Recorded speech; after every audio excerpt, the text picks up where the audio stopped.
नमस्कार, मी भाऊ तोरसेकर. तुम्ही बघत आहात प्रतिपक्ष. मित्रांनो,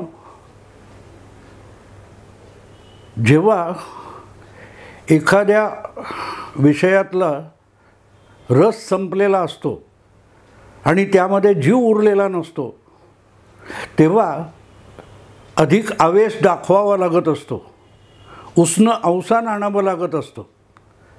मध्यंतरीच्या काळात तुम्हाला आठवत असेल, 2-3 वर्षापूर्वी कधीतरी शाहीनबाग, किसान आंदोलन असले जे प्रकार चालू होते, तेव्हा पंतप्रधान नरेंद्र मोदी यांनी संसदेत बोलताना एक शब्द नव्याने वापरात आणला होता, आंदोलनजीवी.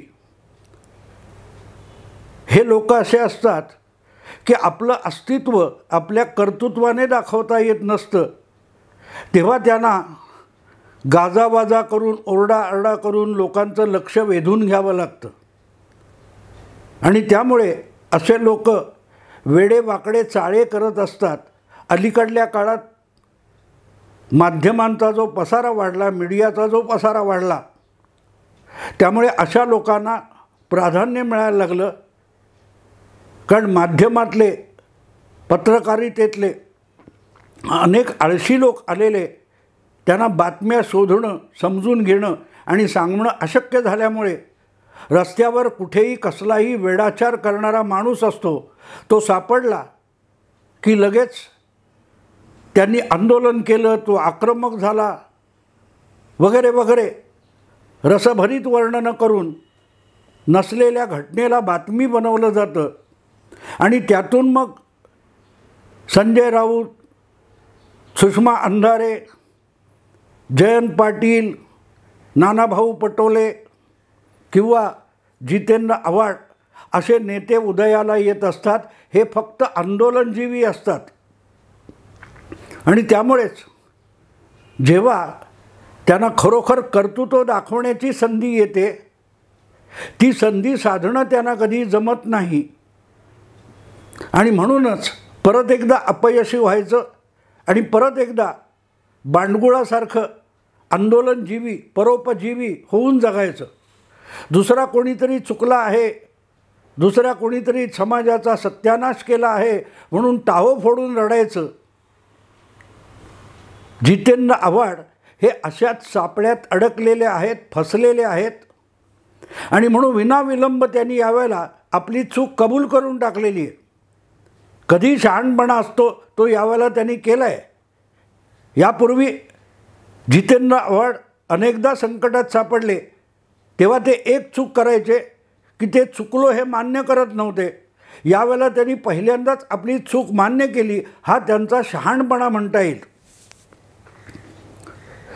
शालेय शिक्षणात कुठेतरी एक मनुस्मृतीमधला श्लोक आणला आहे, म्हणून त्यांना संपूर्ण सेक्युलरिझम, पुरोगामित्व धोक्यात आल्याची स्वप्न पडायला लागली. आणि त्यांनी महाडला जाऊन चौदार तळ्यावर मनुस्मृती जाळण्याचा अव्यापारेषु व्यापार केला. कारण त्यांनी हे जे काय नाटक केलं त्यामुळे त्यांच्यावर माफी मागण्याची वेळ आली किंवा राज्यात त्यांच्या विरोधातले लोक एकत्र येऊन त्यांच्या छायाचित्रांना जोडे मारण्याचा कार्यक्रम झाला. यापेक्षा अधिक काहीही साध्य झालं नाही. मनुस्मृतीला धक्का लागला नाही. एक गोष्ट लक्षात घ्यावी लागेल की ही गोष्ट बाबासाहेब आंबेडकरांनी केली होती आणि म्हणून आम्ही परत एकदा करतो आहोत. तेव्हा बाबासाहेब आंबेडकरांचं आम्ही अनुकरण करत आहोत असं नाटक जितेंद्र आव्हाडांना रंगवायचं होतं. मला वाटतं ते त्यावरून कहर माजला आहे, गहजब झालेला आहे. तर सत्ताधारी गोटातले छगन भुजबळ जितेंद्र आव्हाड यांच्या बचावासाठी धावून आलेत. त्यामागच्या भावना समजा. कृती चुकली असेल पण त्यामागच्या भावना समजा. छगन भुजबळ साहेब, असलं कुठलंही आंदोलन किंवा बाबासाहेब आंबेडकरांची नक्कल करायला तुम्ही जाता, अनुकरण करायला जाता, तेव्हा बाबासाहेब आंबेडकरांच्या मनुस्मृती जाळण्यामागच्या भावना काय होत्या या कधीतरी समजून घेतल्यात का? एखाद्या महापुरुष किंवा महात्म्याचं अनुकरण करताना त्यातल्या भावनांचा बळी दिला जातो, तेव्हा त्याच्या विचारांची नासाडी होत असते, त्यातून काहीही साध्य होत नसतं. बाबासाहेबांना मनुस्मृती नावाचं एक पुस्तक जाळायचं नव्हतं, तर समतेचा संदेश सगळीकडे पाठवताना पापपुण्याचं भय सामान्य माणसाच्या मनात निर्माण करायचं आणि मग त्याच्या पापभावना, अपराध, गंड, गिल्टी फिलिंग याच्या आधारे त्या समाजावर, त्या लोकसंख्येवर आपली हुकूमत गाजवायची. ही जी मानसिकता आहे ती म्हणजेच मनुस्मृती असते. आणि म्हणूनच त्या प्रकारची मनुस्मृती जी असते ते पुस्तक जाळण्याचा प्रयोग बाबासाहेब आंबेडकरांनी केला होता की हा फार मोठा धर्मग्रंथ नाही की त्याचं उल्लंघन झालं म्हणजे तुम्ही आयुष्यात फार मोठं पाप केलं आणि ते 7-7, 10-10 जन्म तुम्हाला भोगावं लागेल, हे मनातलं काढून टाका. हे बघा, हे पुस्तक मी तुमच्यासमोर जाळतोय, त्याची पायमल्ली करतोय. आणि तरी जो काय कल्पनेतला देव असेल तो माझं काहीही बिघडवू शकत नाही. त्यामुळे देवाच्या नावावर धंदा करणारे जे कोणी दलाल असतात ते तुमच्या भावनांशी खेळत असतात. त्यांच्या भावना पायदळी तुडवा आणि आपल्या भावना जपा, हे सांगण्यासाठीचं ते आंदोलन होतं.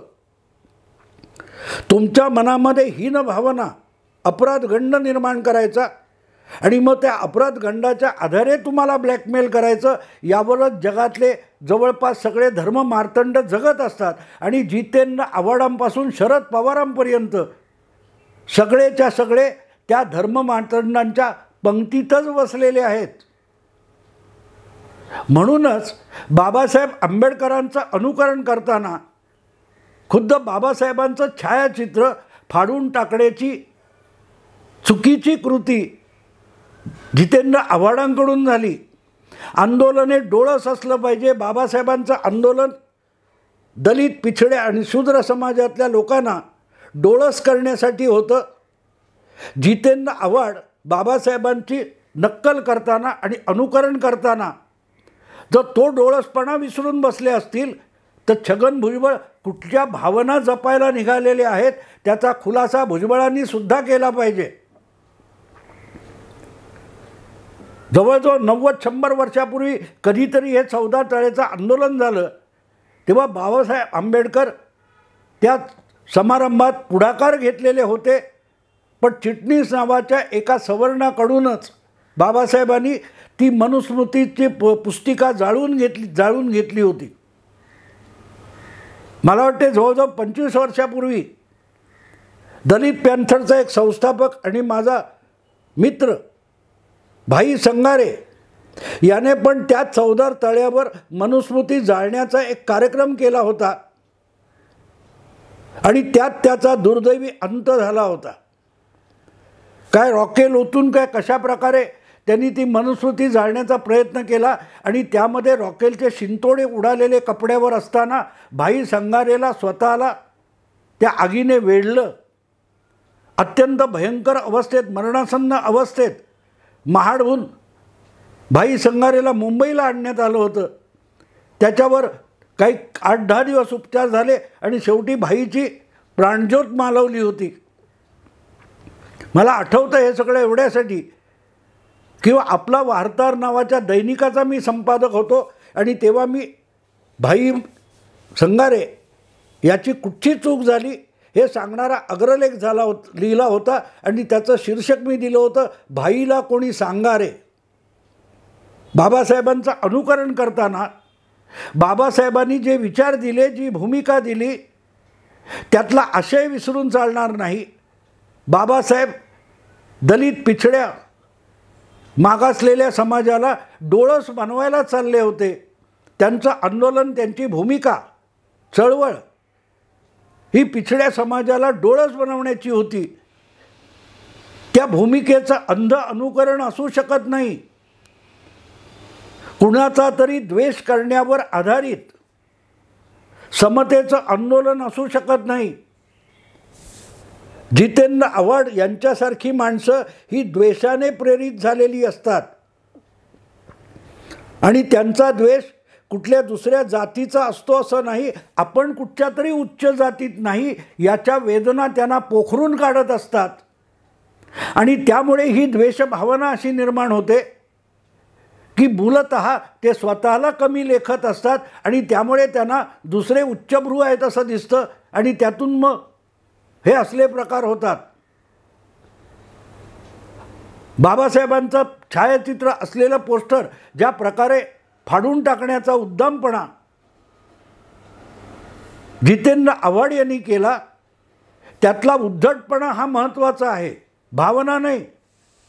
कारण छगन भुजबळ म्हणतात तसा त्यांच्या त्या सगळ्या कृतीमागच्या भावना समजून घ्या. भावना द्वेषाची आहे, भावना ही द्वेषाची आहे, हे लक्षात घेतलं पाहिजे. बाबासाहेबांनी दुसऱ्यांचा अपमान अवमान अवहेलना करण्यातून आपलं आंदोलन उभं केलं नाही.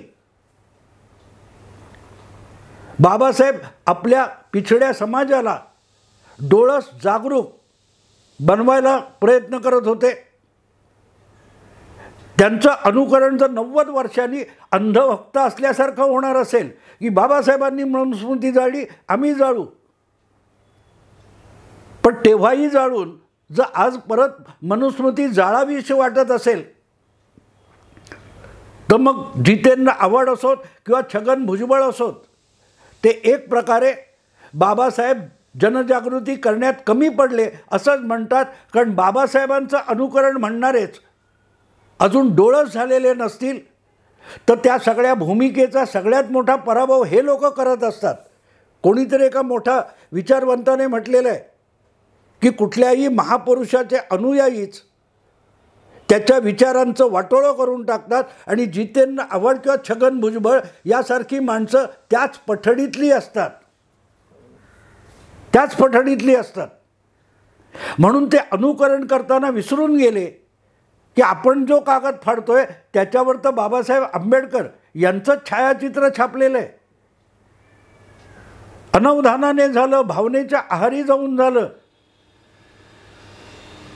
जितेंद्र आव्हाड यांची कृती भावनेच्या आहारी जाऊन केलेली असेल तर मग छगन भुजबळ कुठच्या भावना समजून घ्यायला सांगतात?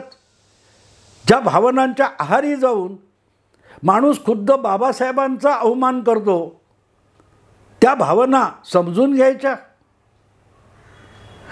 मुद्दा असा आहे,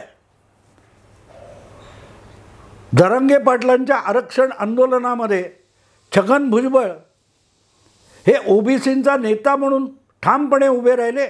मलाही कौतुक वाटलेलं आहे कारण जरांगे पाटील यांची भूमिका ओबीसींच्या विरुद्ध जनमानसामध्ये द्वेषभावना फैलावणारी होती. त्याच्यावर सुद्धा मी आक्षेप घेतला होता, भुजबळांचं समर्थन पण केलं होतं. पण आज ज्या भावना भुजबळ समजून घ्या म्हणतात त्या भावना कुठल्या आहेत? मनुस्मृतीच्या विरोधातल्या आहेत? बिलकुल नाही. कारण ते मनुस्मृतीचं पुस्तक जाळण्यासाठी तुम्हीच कुठल्या तरी दुकानात जाऊन ते पुस्तक अगत्याने विकत घेतलेलं आहे. ज्या दुकानामध्ये मनुस्मृतीचं पुस्तक विकत मिळतं त्याची एक प्रत अधिक विकली जाण्याचं पाप जितेंद्र आव्हाड आणि त्यांच्या भोवतीच्या इतरांनी केलेलं आहे. मला माहिती नाही किती प्रती जाळल्या किंवा एक प्रत जाळली किती, पण एक का प्रत असे ना मनुस्मृतीची, त्याचे तुम्ही कडवे विरोधक असाल तर ती प्रतसुद्धा विकली जाऊ नये यासाठी तुम्ही प्रयत्न केला पाहिजे. पण अजूनही मनुस्मृती हे पुस्तक छापलं जातं, विकलं जातं आणि तुम्ही विकत घ्यायला पुढाकार करता, हातभार लावता, तेव्हा तुम्ही बाबासाहेबांचे अनुयायी असू शकत नाही, असू शकत नाही. मनुस्मृती जाळण्यापेक्षा बाबासाहेब आंबेडकरांचे विचार हजारो लेखातून प्रबंधातून लिहिले गेलेले आहेत, शेकडो पुस्तकं आहेत, प्रचंड लिखाण अमाप पडलेलं आहे. ते तळागाळातल्या पिछड्या लोकांना, दलितांना समजावून आंबेडकरी चळवळ, समतेची चळवळ अधिक प्रगल्भ आणि अधिक शक्तिशाली बनवण्याचं काम हे असल्या जाळपोळीपेक्षा महत्त्वाचं आहे. बाबासाहेबांनी त्या पुस्तकाचं जे एक पावित्र्य सांगितलं जात होतं, त्या पुस्तकाचं एक अवडंबर माजवलं जात होतं. ते देवाने दिलेला आदेश नाही आणि ते देवाचं पुस्तक असतं तर देव ते जाळताना थांबवायला आला असता. बघा तो आलेला नाही. त्यामुळे देव या कल्पनेच्या मागे पळू नका हे सांगण्यासाठीच बाबासाहेबांनी मनुस्मृती जाळण्याचा कार्यक्रम केला होता. आपल्या सगळ्या अनुयायांनी उद्यापासून लगेच मनुस्मृती जाळायला लागा आणि त्यासाठी मनुस्मृतीच्या प्रती विकत घ्या असं आंदोलन केलं नव्हतं. आंदोलनाचा हेतू पावित्र्य, अपवित्र, पाप पुण्य असला भेदाभेद निर्माण करून जनमानसावर हुकूमत गाजवणारे जे धर्ममार्तंड असतात त्यांची मक्तेदारी संपवण्याचं आंदोलन होतं. जितेंद्र आव्हाड यांनी काय साधलं हेच मी 25 वर्षापूर्वी भाई संगारेच्या बाबतीत म्हटलेलं होतं 98-99 मध्ये, की भाईने स्वतःचा जीव त्याच्यात अर्पण केला पण साधलं काय. त्यापेक्षा भाईसारखा एक प्रबोधनकर्ता उत्तम वक्ता होता भाई संगारे. तो आणखीन 1000-2000 लोकांचं प्रबोधन करू शकला असता. उर्वरित आयुष्यामध्ये कदाचित 25-30 हजार पिछड्या दलितांचं प्रबोधन करू शकला असता. त्याने अल्पायुषी आयुष्य संपवलं. कशासाठी? अनुकरण करताना आपल्याला झळ बसू नये एवढी तरी एक सामान्य भूमिका असली पाहिजे. भाईचं त्यात आत्मसमर्पण झालं. जितेंद्र आव्हाडांना जोडे खायची वेळ आली आणि त्यामुळे दलित समाज हा प्रगल्भतेकडे वळला का? त्यांचं प्रबोधन कितपत होऊ शकलं? एक देखावा तयार झाला. डझनभर कॅमेऱ्यांनी तो टिपला. या पलीकडे जितेंद्र आव्हाड यांनी साधलं काय? अण्णा हजारे म्हणाले शरद पवारांच्या थोबाडीत एकच मारली का लगेच अण्णा हजारे म्हणजेच काय तो गोडसे म्हणून त्याच्या चित्र बनवायची आणि त्याला जोडे मारायचं आंदोलन जितेंद्र आव्हाडांनी केलं होतं. ही सगळी प्रतिकात्मक आंदोलनं करण्याची वेळ जितेंद्र आव्हाड यांच्यावर आली आहे. कारण त्यांनी ज्या काय भूमिका आजपर्यंत घेतल्या असतील त्या बरोबर की चुकीच्या बाजूला ठेवा, पण कुठलीही भूमिका तडीला नेण्याचं कर्तृत्व जितेंद्र आव्हाडांकडे नाही. आणि त्यातून आलेलं नैराश्य मग लोकांचं लक्ष वेधून घेण्यासाठी असल्या कसरतीकडे जातं. आणि म्हणून अधिकाधिक मरकटलीला माकड चेष्टा करण्याकडे जितेंद्र आव्हाडांचा कल झुकलेला आहे. आणि त्या मरकट लिलांमध्ये भावना शोधा आणि त्या भावना समजून घ्या असं म्हणताना छगन भुजबळ काय वेगळं करतायत? छगन भुजबळ काय मरकट लिलांमध्ये भावना शोधायच्या आणि भावना समजून घ्यायच्या. बाबासाहेबांचा विचारही ज्याला कळला नाही त्याला त्यामागची बाबासाहेबांची भूमिका आणि भावना तरी काय समजणार आहे? ना आव्हाडांना कळली आहे ना भुजबळांना कळली आहे. आपले आपले मतलब साधून घेण्यासाठी ही मंडळी फुले शाहू आंबेडकर ही जपमाळ ओढत असतात. बाकी त्या विचारांशी त्यांना काडीचंही कर्तव्य नसतं.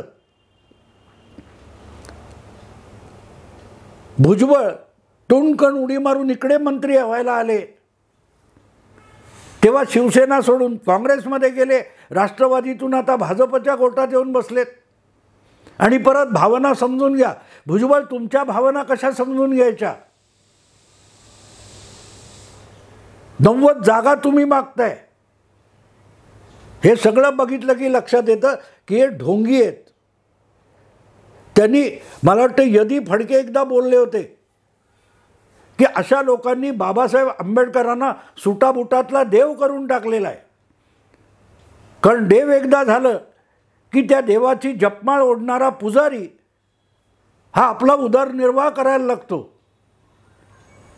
या लोकांनी बाबासाहेब आंबेडकर यांचे विचार, भूमिका, आशय, विषय या सगळ्या गोष्टी गुंडाळून ठेवल्या आहेत. फक्त आंबेडकरवादी बाबासाहेब हे नाव घ्यायचं आणि आपले मतलब साधायचे. यातूनच बाबासाहेबांच्या सगळ्या भूमिकेला हे लोक अडथळे निर्माण करत असतात.